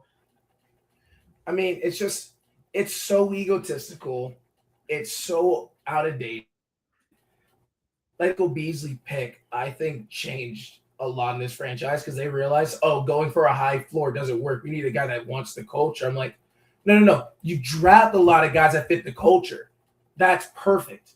You have 6-7 guys on the roster that fit the culture, but you need 2 of them. You need 2 guys. Excuse my language, because I'm not gonna lie. This goes into my portfolio, and companies will see this one day when I try to get a big boy job. Fuck the culture when it comes to them too. If they're giving me 28, 6 and 6 a night, I don't care. I don't give a damn what they're doing for the culture, as long as they're not just getting in trouble out in public. Yep. I can't argue with that, bro. Like, Like, think about it like this, right? I was just thinking in my head, like 12 to like 15th overall picks recently. When was the last time you got a bona fide Hall of Famer? So you go Giannis, right? Then I go, all right, well, we have to jump. You might not believe this. 6 years before that, Devin Booker. No, 5 years before that, Devin Booker. He's gonna remember Devin Booker got drafted at 17 because he went up a year so he can go to college early. And then I go, all right, what about before that? Oh, 5 years before that, Paul George. Draymond Green was in the 20s, but Draymond Green was not even. It's not even he's there on his own merit. He's a great defensive player and a good, top key passer. But like he's there because of Steph Curry and Klay Thompson, right? Like that team needs Draymond to run, but Steph Curry and Klay did a lot of that stuff that got him to the point he did dirty work. I think Draymond got 2012 by OKC, didn't he, or the Grizzlies? I thought he got drafted by the Warriors, but I could be wrong.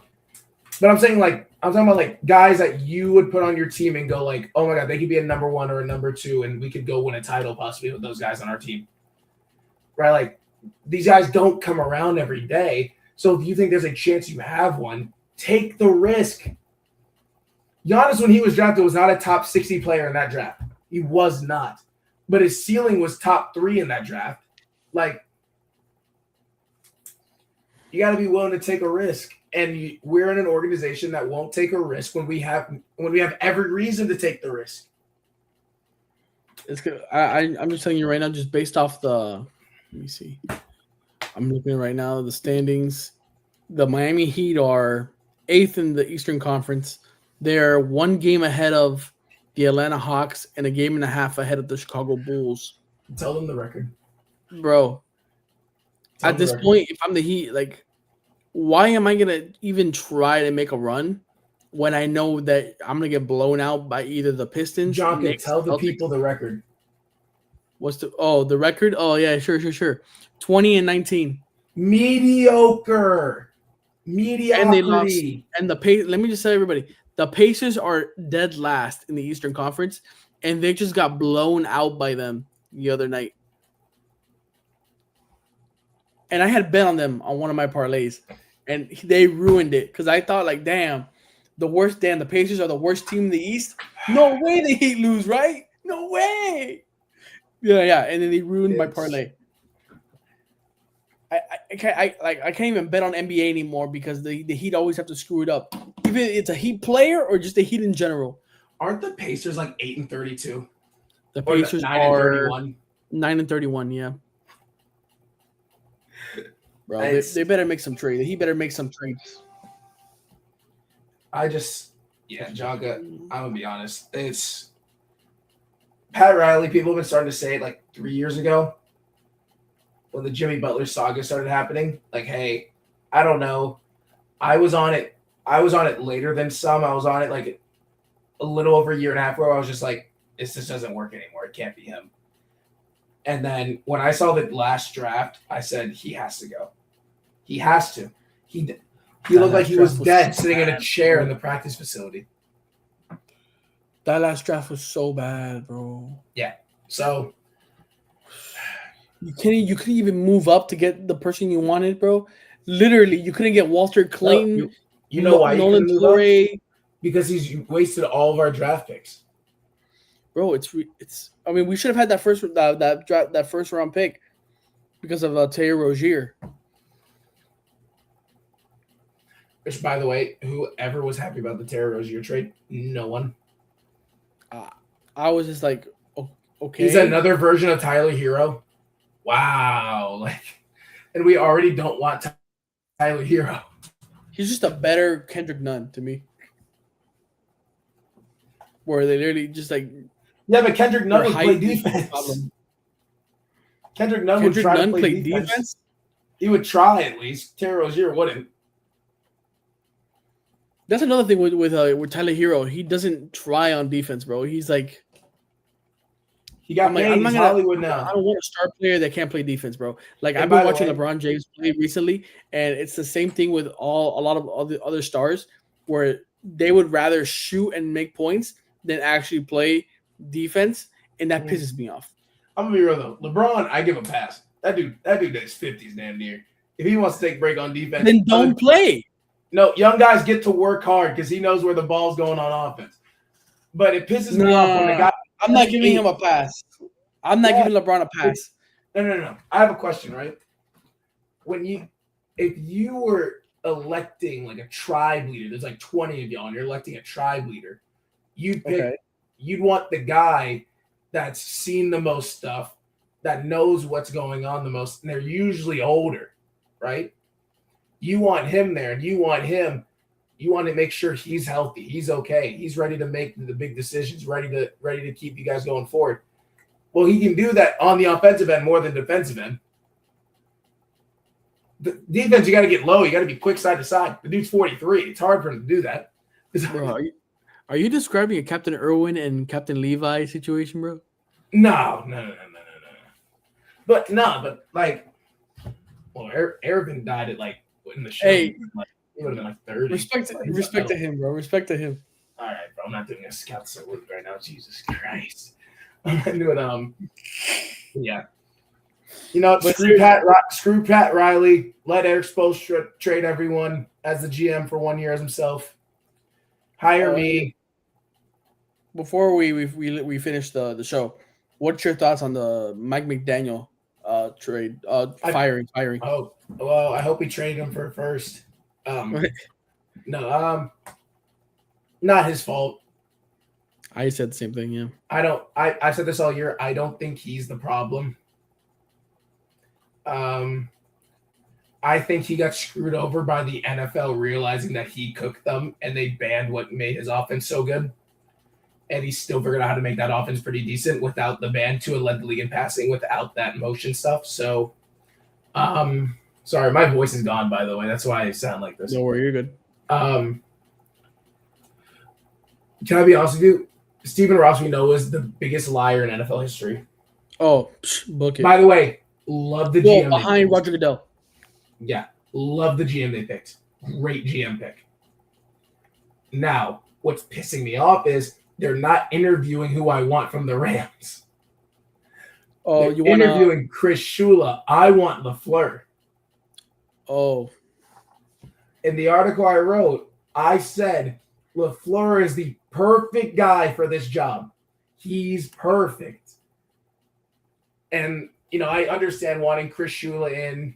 Trust me, it's the coolest story in the NFL if Chris Shula comes and coaches the Dolphins. Yeah, the narrative. I think even you as a Patriots fan would be like, yo, that's pretty fucking sick. Like, Chris Shula's a Dolphins head coach. His grandfather's statistically the second greatest head coach in history. Like, yeah. I mean, it would be nice. I think it would sell tickets. It would give great narratives, publicity and all that stuff. Mm-hmm. But if Stephen Ross really wants to succeed make the Dolphins succeed, you hire either I think he gets Harbaugh. You can't get Harbaugh. I want LaFleur or Steve Sarkisian. Those are the two I want. Steve Sarkisian is from the Browns, right? The guy from the Browns, yeah. Sarkisian's not the issue in Cleveland. He's far from. So I'd want him as the head coach because he's a good offensive head coach. He wants to run the football, which I like. And LaFleur is the exact same way, except he's done it under Sean McVay, so he's comfortable running games. Sean McVay has said in interviews how good of a head coach LaFleur is going to be, and he knows he's not going to have him very long. So if Sean McVay is giving you that patch of approval, I'm good with it because I also think Sean McVay is that tier above almost everyone else as a coach. Yeah, dude, and also you want to talk about someone that'll put up numbers. You think Puka's putting up numbers in that LaFleur offense? Imagine Jalen Waddle putting up those numbers. Jesus Christ. I was also talking during the show that in a hypothetical, if on the mentality of Devon Achane, that if whoever the next head coach is, if they don't develop the O-line and improve the roster where he could succeed, and why would he stay? If he wants to get paid and just trade him, please trade Devon Achane. I'm all for it. All for it. Wow, this is news for me. I've said this. I'm all for it. Easiest position to replace his running back, and you can get a first round pick for him. Replace him. I think you get more than one first round pick. I think I'm you going to get be two. honest with you. I like watching Ollie Gordon more. Now, Devon Achane gives you the big play, but I like a guy that gives you 4 yards of carry and beats the shit out of people when he does it. Yeah, bro. Ollie Gordon that's my guy, bro.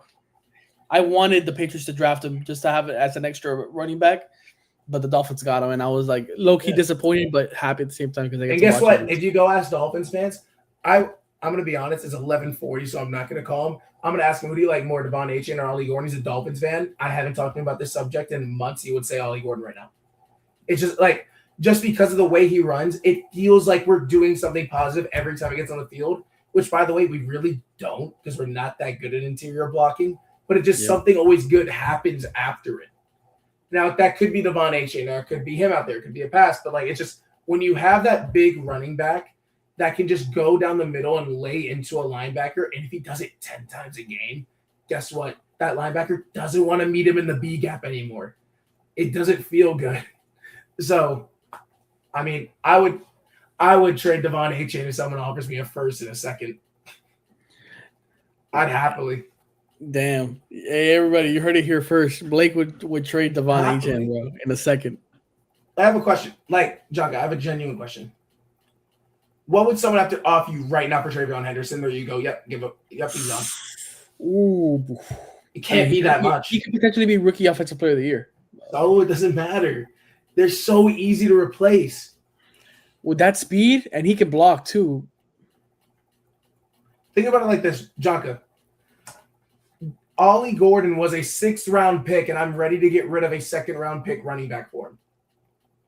And Ollie Gordon isn't a world beater. It's just because it's just not that much of a difference. The Notre Dame running back, Love, he's going to go in the 2nd round.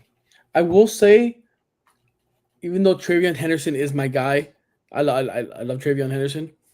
If you get a 3rd round, sometimes if he doesn't get that breakaway speed first, or he doesn't get that open hole, and he doesn't hit it right away, it just seems like the play isn't as big as it could have been if he would have just, taken his time and waited for the holes to open up. And he's just always in a rush to just hit that hole and see if he can get there in time. Speedy Gonzalez type of running back, but still. But here's the thing: is how many backs in college football are there that can do that? So many. I need Mark Fletcher in my team. I'll tell you that. But next season, next Mark Fletcher's going to go in the 3rd or 4th round. By the way. No, I think he's going to be RB1 next year. I don't know who's going to be RB1. No, next year. He's returning to UM. Yeah, Mark Fletcher can get drafted this year. He's returning to UM for next season. Oh, is he? He announced that? Yeah, he announced take that back. I'm not going to lie. If they won the Natty, he's taking that back. He's going to the draft. Oh, yeah. I mean, that could happen. That very could happen. But the thing is, if that does happen, I think Miami's going to be they're going to be good at running back, but it would be crazy. I don't even know, man. But, dude, here's the thing. It's just you can just find those types of running backs everywhere. I'm going to be real with you. If I wanted a running back, I would just draft one out of the Mountain West every year. Every year, I draft one out of the Mountain West. I'd never pay a running back. A running back is not getting anything more than their rookie contract out of me.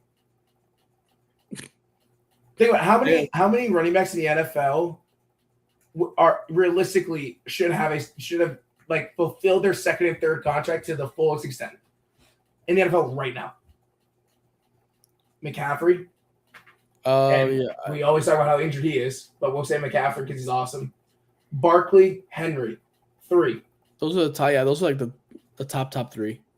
Right. So they're on their 2nd or 3rd contract. Keep thinking, right? James Cook's on his 2nd contract. It's his 1st year of his 2nd contract. So we'll give it to him now, just to add number 4 on there. Who else? I'm trying to think. Ramondre Stevenson. He's been pretty good. Yeah. No. No. Keep going, buddy. Damn. He got beat out in snaps by a rookie. That means he's not living up to a 2nd contract. I mean, he got injured though. That's why. Yeah, but he didn't get a starting spot back. They split carries full time. If you're on your 2nd contract as a running back, that means you don't split carries. So you're on 4. I'm trying to think.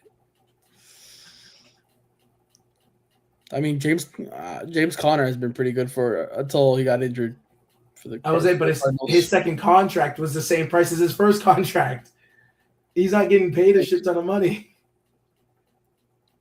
Kyron Williams, no. First contract. That's what I'm saying. There's 32 teams in the NFL. We can only name 4 running backs, and one of them's in the first year of that second contract that can live up to their contracts. No,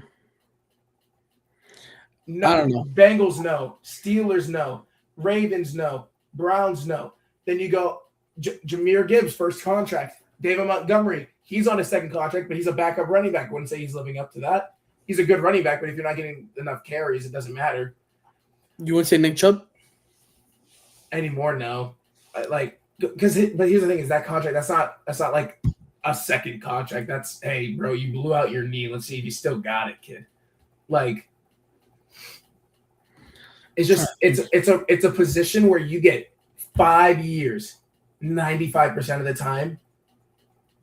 I'm taking you for 5 years. You're gone. It's dirty, but that's how it works. You don't think Kenneth Walker? No, right?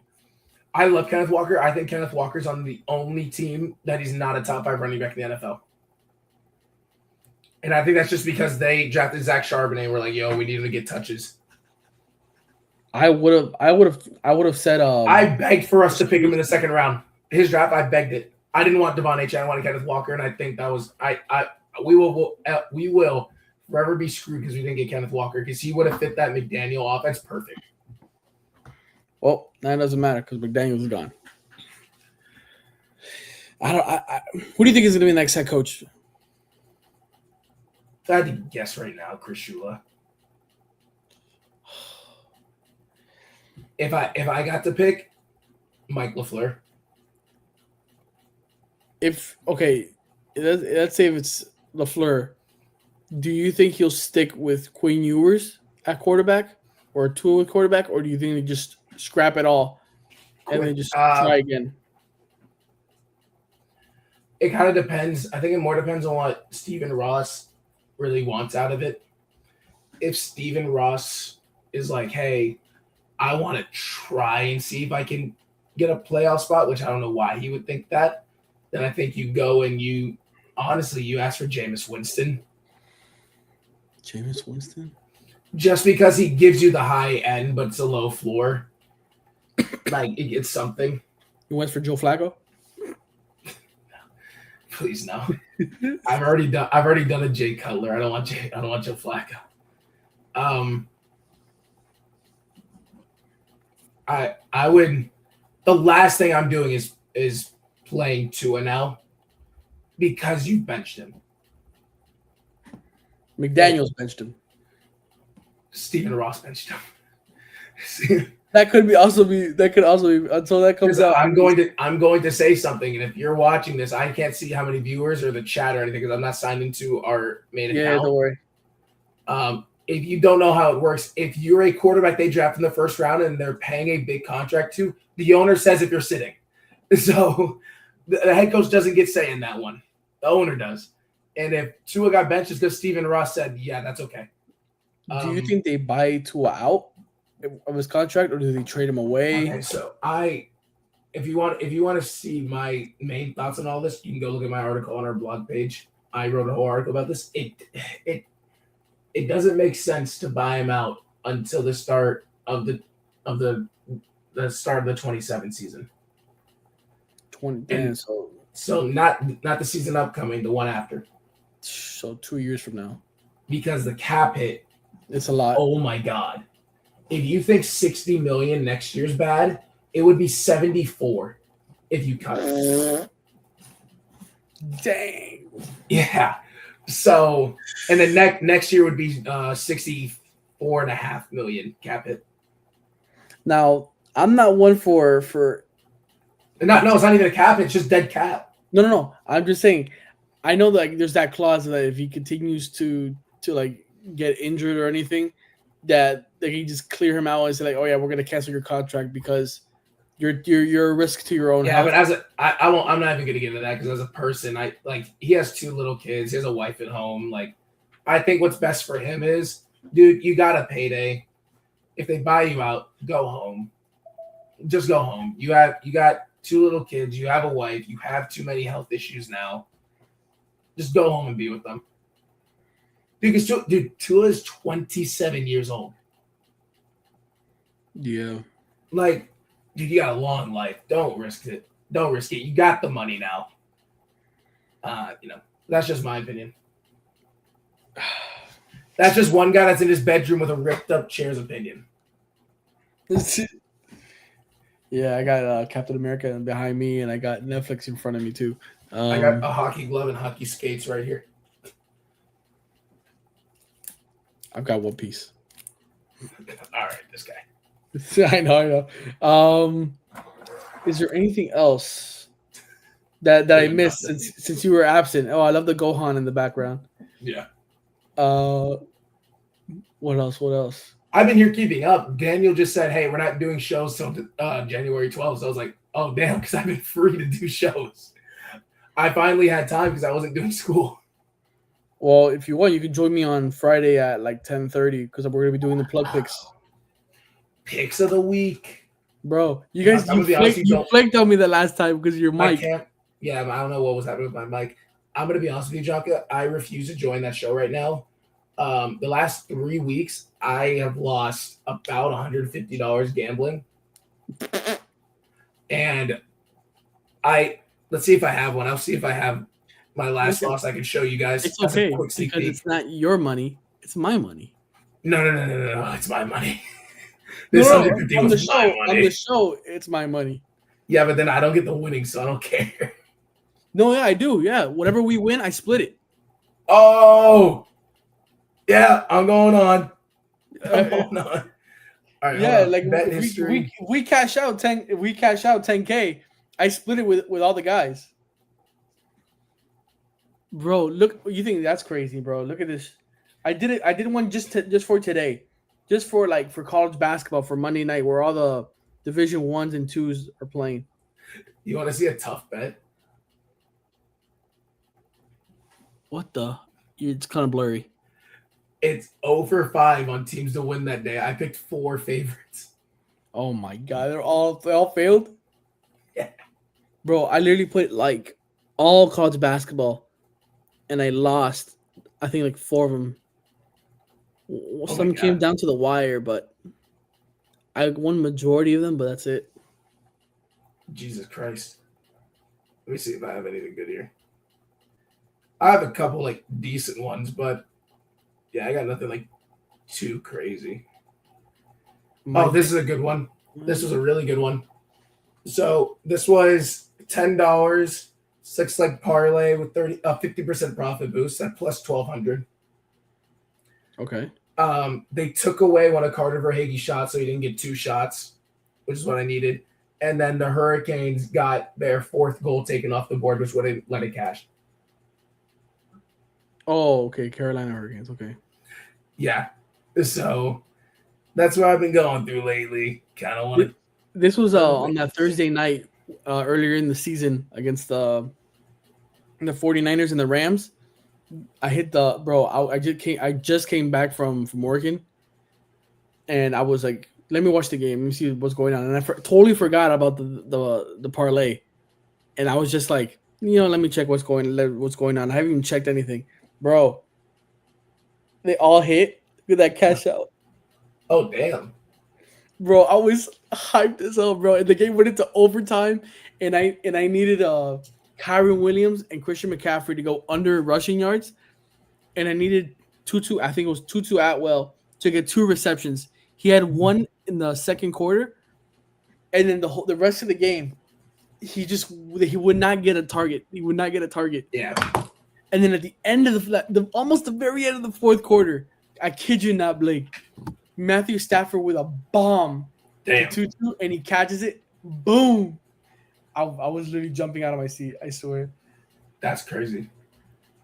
But literally having that money in your account is it does wonders because you just it's like a pillow.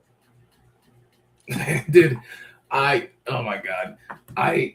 I was doing Hard Rock slots with my sister's boyfriend. I threw $20 in, and after 5 spins, I hit for $193. And you wasted it. That's all the bets I made were on that 193. I put $125 on the Panthers to beat the Rangers Ooh, on at the the Winter Winter Classic. Classic. Oh, buddy, bro, Lost that. You got that hometown. Had to. It's a big game. You have to bet on it. Had to.